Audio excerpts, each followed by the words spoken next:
Welcome. आज हमारे पास यहाँ पे लैपटॉप का मदरबोर्ड है, जिसमें हम लोग देखेंगे कि पहले का जो जनरेशन था और उसमें उसके साथ आज का जो जनरेशन है उसमें क्या डिफरेंस होता है। हमारा जो 3-5 यानी स्टेप डाउन का सेक्शन है उसमें, तो पहले का जो बोर्ड होता था उसमें जो सर्किट रहता था, उस सर्किट में हम लोगों को जनरली क्या होता था ना, स्विचिंग सर्किट मिलता था, जिसमें हम लोगों को दो मॉसफेट मिलेगा मिनिमम, जिसके अंदर एक होगा मेन यानी टीजी, एक होगा सपोर्टिंग यानी बीजी, और उसके साथ मिलता था आईसी और कॉयल। तो ऐसे करके स्विचिंग सर्किट यूज़ होता था पहले ज़माने का, जितना पुराना बोर्ड होगा सब बोर्ड में। लेकिन अब जितना भी बोर्ड अपग्रेड हो रहा है, उसके साथ साथ हमारा जो मॉसफेट है, धीरे धीरे ये सब बोर्ड के अंदर मॉसफेट का क्वांटिटी कम हो रहा है, और उसके बदले में क्या हो रहा है ना, आईसी का इस्तेमाल ज़्यादा हो रहा है। तो मॉसफेट और आईसी, ये दोनों का जो चेंजेस आया है ये कैसे हुआ है, या फिर मॉसफेट के बदले में आईसी कैसे यूज़ हो रहा है, ये सब हम यहाँ पे देख सकते हैं।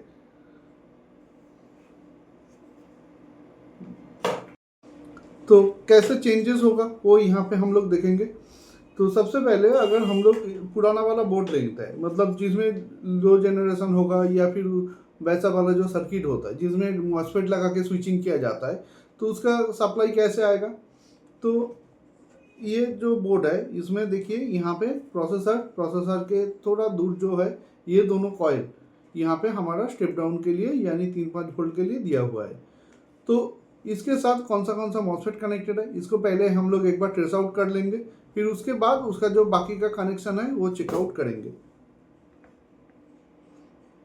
तो अगर यहाँ पे कॉइल है तो कॉइल के सामने मॉसफेट होना चाहिए था, लेकिन यहाँ पे मॉसफेट नहीं है। तो अगर मॉसफेट नहीं है तो मॉसफेट जस्ट बोर्ड का ऑपोजिट साइड में होना चाहिए। तो यहाँ पे आप देख सकते हैं, यहाँ पे मॉसफेट लगा हुआ है। तो एक बार चेक कर लेते हैं कि कौन सा कॉइल के साथ कौन सा मॉसफेट कनेक्टेड है।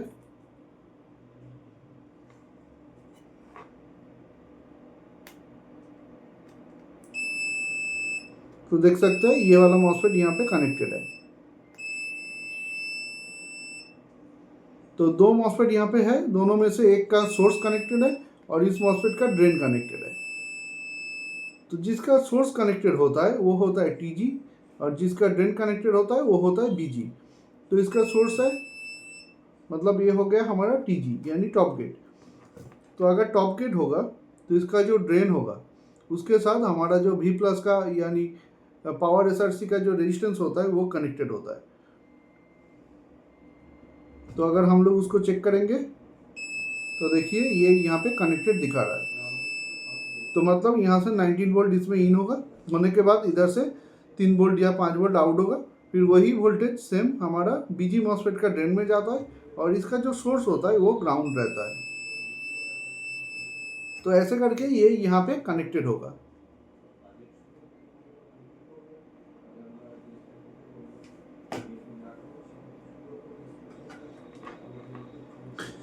सेम तरीके से हमारा जो दूसरा कॉइल होगा ये वाला, तो इस कॉइल के साथ भी हमारा दो मॉसफेट यहाँ पे कनेक्टेड होना चाहिए।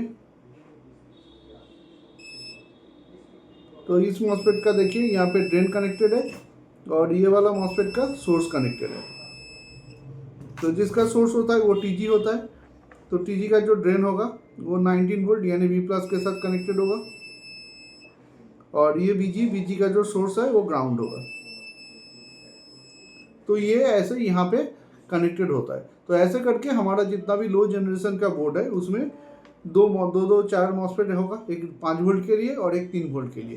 तो ऐसा करके यहाँ पे स्विचिंग होता है, और इस चारों मॉसफेट को कंट्रोल करने के लिए आपको यहाँ पे एक आईसी मिल जाएगा। जैसे कि यहाँ पे जो एक आईसी है इसका कंपनी रियल टेक का है, जो कि हमारा लैन आईसी होता है, क्योंकि लैन हमेशा रियल टेक, ब्रॉडकॉम ये सब कंपनी का होता है। और स्टेप डाउन में हम लोगों को जनरली ISL वगैरह ये सब आईसी मिलता है। तो इसके जस्ट पास देखिए यहाँ पे है, दोनों में से ये वाला आईसी इसका ज़्यादा क्लोज है। तो यही आईसी के थ्रू हमारा जो चार मॉसफेट है वो चार मॉसफेट यहाँ पे कंट्रोल होगा। तो ऐसे करके पुराना वाला बोर्ड में हम लोगों का स्विचिंग सर्किट यूज़ होता था, जिसमें से एक से 5 वोल्ट और एक से 3.3 वोल्ट आउट होगा। लेकिन अभी जितना बोर्ड अपग्रेड हो रहा है उसके साथ साथ हमारा ये जो स्विचिंग सर्किट है उसको आईसी के अंदर इंटरनली इनबिल्ट किया जा रहा है। तो आप ये वाला जो था ये एक PCH बोर्ड था, और यहाँ पे हमारे पास जो बोर्ड है वो एक SOC बोर्ड है। यहाँ पे प्रोसेसर के सिवा और कुछ है नहीं। तो इस बोर्ड में ज़्यादातर अभी IC को इस्तेमाल किया जाता है। तो ये जो है ये हमारा देखिए कॉइल है। तो ये प्रोसेसर से दूर ये जो दोनों कॉइल है ये होगा 5 वोल्ट और 3 वोल्ट का कॉइल। तो इसके साथ साथ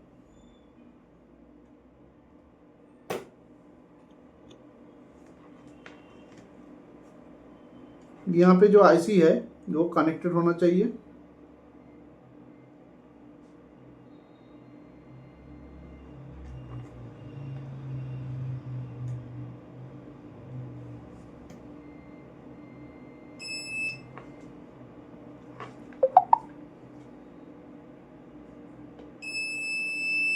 तो ये जो कनेक्शन है IC के साथ देखिए डायरेक्ट कॉइल का है। तो IC और कॉइल यहाँ पे डायरेक्टली कनेक्टेड है। और इस IC का जो इनपुट आएगा वो 19 वोल्ट आएगा, जो कि हमारा B+ से आता है। तो मैं यहाँ पे जो सेकेंड मॉसफेट है वोल्टिन का, वो सेकेंड मॉसफेट का पॉइंट में पकड़ रहा हूँ, क्योंकि B+ जो है वो पीछे है। चाहे तो हम लोग B+ के साथ भी कनेक्टेड कर सकते हैं। ये हमारा B+ का रेजिस्टेंस है, या पावर रिसर्सी भी बोल सकते हैं हम लोग। तो इसके साथ देख सकते हैं यहाँ पे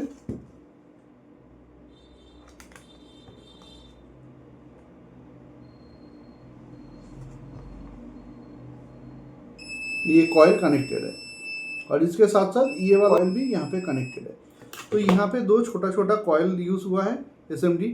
तो इस कॉइल के थ्रू 19 वोल्ट आके ये पहले मॉसफेट तो यहाँ पे नहीं, तो IC के अंदर ही डायरेक्टली इनपुट होगा। तो IC में इनपुट होने के बाद एक IC से 5 वोल्ट और एक IC के अंदर से 3.3 वोल्ट आउट होगा। ओके, फिर कॉइल के बाद हम लोगों को यहाँ पे कैपेसिटर मिल जाएगा कुछ, जो कि आपका ये सब लगा हुआ है। तो कॉइल कैपेसिटर होके ये वोल्टेज यहाँ से आउट होगा। तो अभी हम लोग एक बार IC का जो इंटरनल डायग्राम है वो कैसे होता है, या फिर उसके अंदर स्विचिंग कैसे हो रहा है, वो एक बार चेक कर लेंगे। तो इसके लिए हम लोग एक बार इसका स्कीमेटिक देख लेंगे।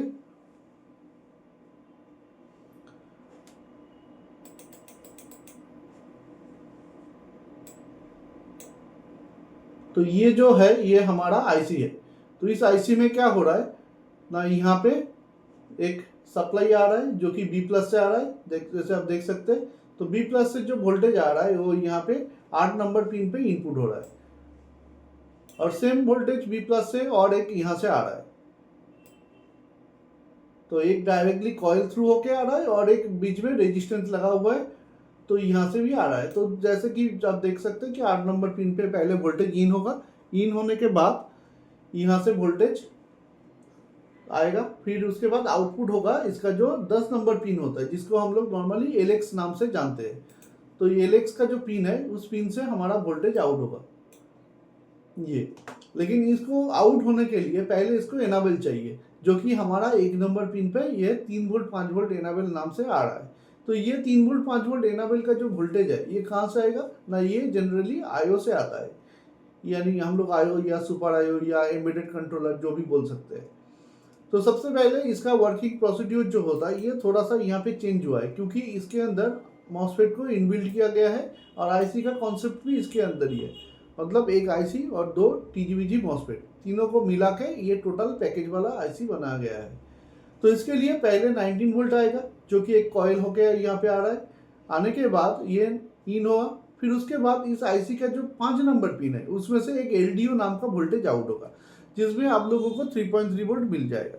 तो ये 3.3 वोल्ट LDO या VLP नाम से यहाँ से आउट होगा होके ये सबसे पहले चला जाता है हमारा IO और पावर बटन में। फिर उसके बाद अगर हम लोग पावर बटन को प्रेस करते हैं, फिर पावर बटन के थ्रू IO को सिग्नल मिलता है और IO एक्टिव होता है, और IO एक्टिव होने के बाद फिर जाके हमारा IO से ये 3 वोल्ट 5 वोल्ट एनाबल नाम का सिग्नल आके इस IC को एक्टिव करेगा। उसके बाद इसका जो LX पिन है 10 नंबर, उसके थ्रू ये वोल्टेज आउट होके कॉइल होके कैपेसिटर, फिर ये 3.3 आउट हो गया। तो ऐसे करके 3.3 आउट होगा, और सेम तरीके से हमारा 5 वोल्ट भी यहाँ पे आउट होता है। तो आप देख सकते हैं ये 5 वोल्ट का जो IC है वो है। उसमें भी देखिए B+ से 19 वोल्ट आया, एक कॉइल लगा हुआ है, फिर 8 नंबर पिन में इनपुट हुआ, फिर उसके बाद उसका जो LDO है यहाँ से है 7 नंबर पिन पे, हालांकि हम लोगों को इसका एलडीओ नहीं चाहिए, क्योंकि हम लोगों को जस्ट 3.3 वोल्ट एलडीओ से ही काम बन जाता है। क्योंकि उसके लिए हमारा जो वोल्टेज है वो वोल्टेज जरूरी होता है आयो के लिए। तो आयो का जो वोल्टेज है वो जनरेट होगा वो वीएलपी वोल्टेज से। तो उसके बाद यहाँ से सेम एनाबेल का सिग्नल आएगा पावर बटन प्रेस करने के बाद। तो एक ही साथ ये इस आईसी को और ये 5 वाला आईसी को दोनों को एक साथ एक्टिव कर देता है। तो दोनों आईसी एक साथ एक्टिव होने के बाद यहाँ से जो आउटपुट कॉइल है, उसके बाद कैपेसिटर है, उसके बाद यहाँ से 5 वोल्ट ऑलवेज का पावर निकल जाएगा। तो ये होता है हमारा दोनों अलग अलग बोर्ड का कॉन्सेप्ट।